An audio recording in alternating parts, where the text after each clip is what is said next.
ฮ็ดงานอยู่เบิดปีหนีไหลกว่าเก่าเอาเงินเงินข่อยมาสร้างอุกสร้างเอาหนีเป็นหยังจังไหลกว่าเก่าคือจะเฮ็ดงานอยู่เบิดปีอยู่ อิ้ว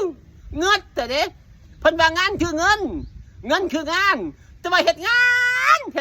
อยู่เบิดปีหนีเป็นหยังจังไหลกว่าเก่าอุกเอาเงินไปอยู่ไสซะเด้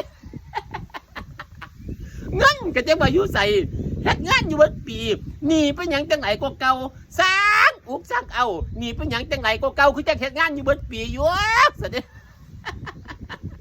เป็นแนวนั้นผู้อื่นก็สิว่าเป็นคือข่อยดอกข่อยว่าข่อยนี่นะ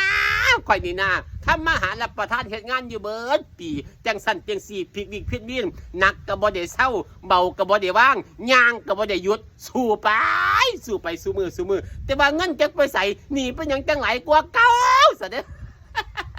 อิ้วเอาเงินแท้เด้ว่าไปว่าไปหยังข่อยจะเงินแท้เนาะเงินแต่ว่าจังนึงก็คือสิบ่เงินดอกจังนึงก็เงินจังนึงก็บ่เงินเอาเงินได้แล้วก็เงินจังนึงก็บ่เงินเอาเป็นหยังจะว่าเป็นจังซั่นเฮ็ดงานอยู่เบิดปีหนีหลายกว่าเก่า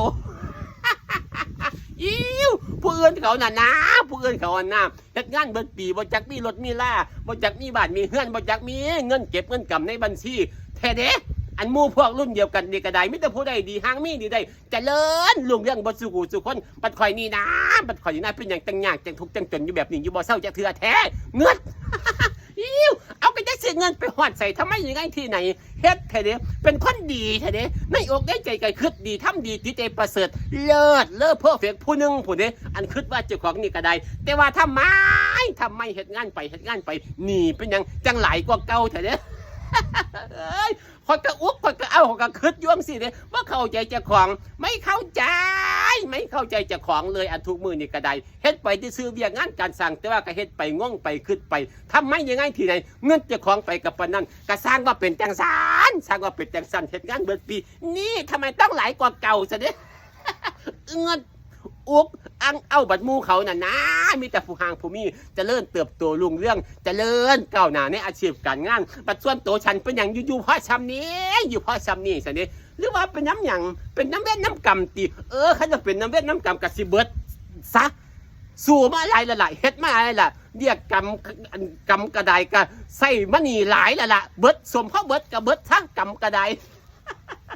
จักงามได้จักสิเบิดเวียนเบิดกรรมคันว่าเป็นน้ำกรรมน้ำเวียนก็ได้คนงามความดีก็บ่มีติบ่คิดบ่เฮ็ดบ่สร้างติคือจังเฮ็ดจังสร้างอยู่ซั่นนี่ผู้บางคนก็สิว่าบ่เฮ็ดบ่สร้างติคนงามความดีบ่เฮ็ดบ่สร้างติสร้างโพดสร้างด้วยใจบริสุทธิ์สร้างด้วยหัวใจที่ดีที่งามสร้าง